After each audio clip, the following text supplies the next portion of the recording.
Ladies and gentlemen, boys and girls, welcome back to mismapasion. And phew, how about that for a Super Sunday? 8 hours or more at this rate of non-stop and pulsating football action that no mere football fan could handle. But hey, they're not like us now, are they?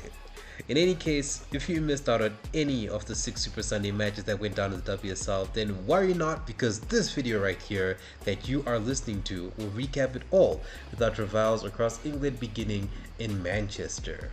With the win in their back pocket against their next door rivals, as well as a strong performance against Aston Villa last week, Manchester City were coming into this week's WSL game week with some effective momentum that could not have come sooner, as they were up against opening day opponents Arsenal, who they themselves were reeling from narrow and controversial losses to Chelsea particularly, and of course they did manage to just bounce back a little bit in the League Cup against Bristol City. Now, unlike the big match they had last week, Arsenal's encounter with City truly lived up to the big match feel attributed to it, with the visitors in Arsenal opening up the scoring in just 42 seconds after Laia Alexandri's pockets were picked by compatriot Mariona Caldente to give Arsenal a quick 2-goal lead before the game was even 10 minutes old, because none other than Lotta Wubbemoy would slot home from a header from a free kick situation. Now, City were shell-shocked for a while, with no inspiration coming from anywhere for the most part, save for the likes of Fujino, who was honestly a pest for the Gunners' left-hand side for the entire game. And the young Nadeshko's tenacity was prescient in bringing the citizens back into the game, as a cross from her was finished off by Fowler to bring one back for City going into the second half. The thrills and spills of the first half continued well into the final 45, with City raring to go and well on the trail of a potential comeback, which you will not be surprised to hear that not only did they get said comeback, but take a wild guess as to who it was that scored that second goal for City. I will wait. Any guesses? Do you give up? Of course it was Midaba. Who else could it have really been? But yes, the former Ghana came back yet again to haunt her former side, with her effort coming down Arsenal's left-hand side, which again was utterly shambolic, especially at the back. Midaba and City's joy would be short-lived, however, as only literally seconds later, Frida Mono fired Arsenal back into the lead in a game that was definitely marked by a stark dearth of defensive solidity by either side.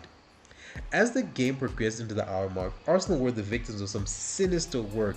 as they conceded a penalty after Catley brought Fujino down, but it was well outside the box, the infraction that is, but the referee felt otherwise, it seemed, which only compounded on the Gunners' officiating woes after the events of last week against Chelsea. The home team would find the level yet again, this time through Mary Fowler, who set up what was an epic final 30 minutes of what had been an epic game, with both teams looking for a win, either side pulling out all the stops to find a winner, with City bringing on the likes of Carolyn and Bunny Shaw into the proceedings, whilst Arsenal pursued an exclusively counter-attack approach as a means of responding, with the score being at 3-3 at this stage in the game. This war of attrition ultimately ended in favor of Arsenal, who after a successive slew of offside calls finally got their lines correct and got a lucky break, with Mead and Blackstenius combining against the run of play to allow the latter to slot home from close range to seal all the 3 points for her side in what was an excellent spectacle of a match that was additionally worrisome given the absence of any form of defensive solidity from either side throughout the game, which both managers, I'm sure, will surely look to address if they are to maintain pace with the likes of Manchester United and Chelsea. And staying with the title picture, we head to Birmingham, where runaway leaders Chelsea paid a visit to Aston Villa, who, for once, I am happy to report, actually brought the fight to their opposition. As you would expect though, Chelsea dominated proceedings for the most part, with the likes of Macario and James going close to the first half, but Aston Villa held firm on these occasions, as well as large parts of the rest of the game. Arguably, they are the best team so far this season to have held Chelsea back, with the Villains carving out a few opportunities for themselves, with the pick of the bunch being a great solo run from a counter-attack by Kirsty Hansen, which was unfortunately rebuffed by the post to deny Villa the opener. Villa worked so hard in this game, and it is honestly a crying shame that a defensive effort by Mailing to prevent Hamona from tapping in saw the ball ricochet into the back of the net to give an own goal the way of Chelsea in an unbelievably cruel twist of fate.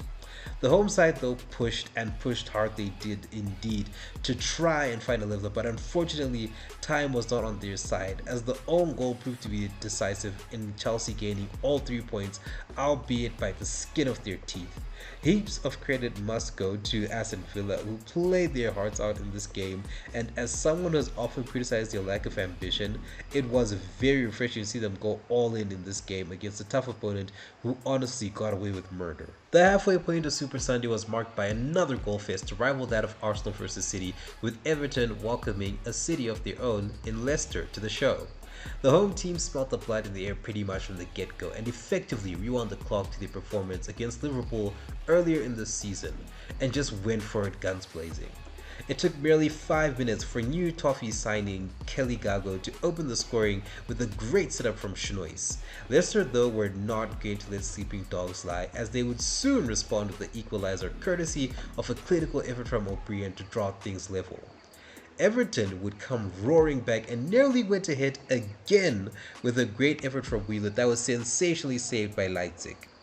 The second half continued where the first left off, and as it had initially seemed as though Leicester had managed to quell Everton, pretty much they thought they had figured them out, this was unfortunately not the case, as the latter finally found the second goal that they were so craving for, courtesy of Shinois, who went from provider to scorer. To their credit, Leicester looked to respond quickly and nearly did so on 2 key occasions before Hayashi went and showed them how it's done with one of the unlikeliest goals you'll ever see, especially for the Toffee side, as her threaded driven shot floated its way past the defense and keeper to nestle into the corner of the net in a really satisfactory manner, if I do say so myself. Leicester's misery was compounded with the fourth goal of the game coming from a headed effort from Gago, which all but sealed the maximum points for a very entertaining and forward-thinking Everton side, who were really worthy winners on this occasion, with the way they played exemplifying their ability to execute more than just one primary game plan, which I think they should definitely at least entertain the idea of adopting this approach in more games and not just against comparatively weaker opposition. And as for Leicester, more than anything, they were let down by the defensive organization as they left so much space at the back for Everton to exploit that you could have fit a bus through there. So definitely more work at the back is needed, especially when it comes to closing down attackers and shutting down the box crashers. The next match in the schedule kept us in Merseyside for a little bit longer, where Liverpool took on West Ham in what I thought was a decently even competition, all things considered. Both teams started very strongly with early chances for both, especially the visitors, who began the match on the front foot and went close on a few occasions, but the Reds managed to hold firm to keep it level. The intense foreplay would eventually reach its climax, with former Hammers player Leanne Kieran finally opening the scoring with a cheeky back heel to guide Holland's cross into the back of the net to give her team the narrow lead. The second half continued just about in the same fashion, but Liverpool were far more present than they had initially been, as they were making more of a conscientious effort at goal in order to extend their lead, especially considering that West Ham were definitely not out of the game just yet. Despite both teams' efforts, neither side could find another goal, as the final whistle brought the conclusion of a narrow 1-0 victory for Liverpool in a nail-biting encounter that honestly could have gone either way, all things considered. The penultimate game of the day took us to the coast, where Brighton took on rock-bottom side Crystal Palace in what turned out to be a really cagey affair that began in the craziest of ways, as Brighton went a goal up courtesy from an errant own goal that resulted from not only a poor pass, but poor control from Yanez, the goalkeeper for Crystal Palace, who honestly could have prevented the ball from going in. But I guess the football gods decreed that on this game week there would be a major howler. Palace were far from their usual gung-ho selves as they played within themselves more often than not, and really struggled to get much out of the game as it went into the second half, with Brighton expectedly being in charge and dominating. As the second half wore on, a lifeline of sorts would be handed to Palace as their opponents went a woman down due to an errant studs-up challenge from Brighton's Simmons. So the Eagles had an opportunity now more than ever to salvage something from their away day outing. Thankfully, it seemed that the player advantage was just what the doctor ordered as Crystal Palace finally started playing like their usual selves and eventually found the equalizer thanks to Kato, who started to coolly under immense pressure.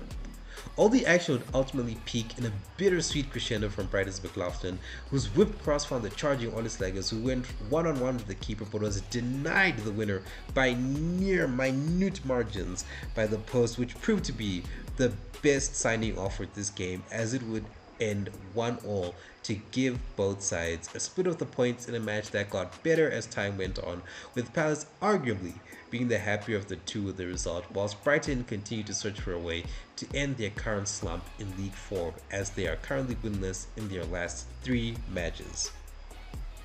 And finally, and for the 3rd week in a row, Manchester United closed out the game week with the Red Devils taking a trip down to London to face off against Tottenham Hotspur. And as was thematic of this game week, it took next to no time for the scores to be opened, with Turlin volleying home a sumptuous cross from Riviere to set the tone for the rest of the match. Despite being caught up with that early goal, Tottenham arguably responded well and nearly brought things level, but the ranged effort from Rasso was just not venomous enough. The same could not be said though of their opponents, as United were much sharper in front of a goal, that their inability to extend their lead came down to the finest of margins, as the visitors were aiming for the top corner, which did make their ability to score much tougher than was needed in all fairness.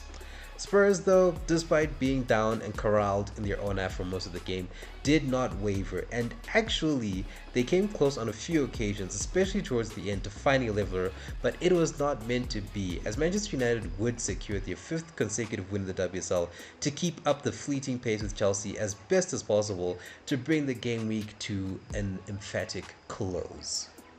With the conclusion of game week number 13 in the WSL, this is how things currently stand at the WSL table, with pretty much minimal movement at the top, with Arsenal just swapping places with Man City to go 3rd, whilst at the lower end of the spectrum, Aston Villa are barely surviving with just 1 point keeping them adrift from the relegation zone. So interesting times are definitely ahead for all involved.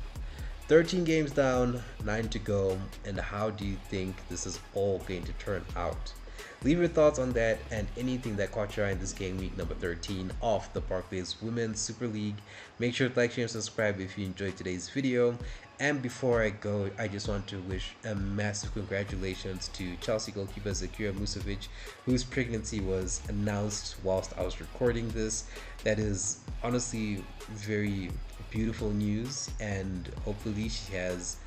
a beautiful, magnificent, majestic 9 months ahead of her,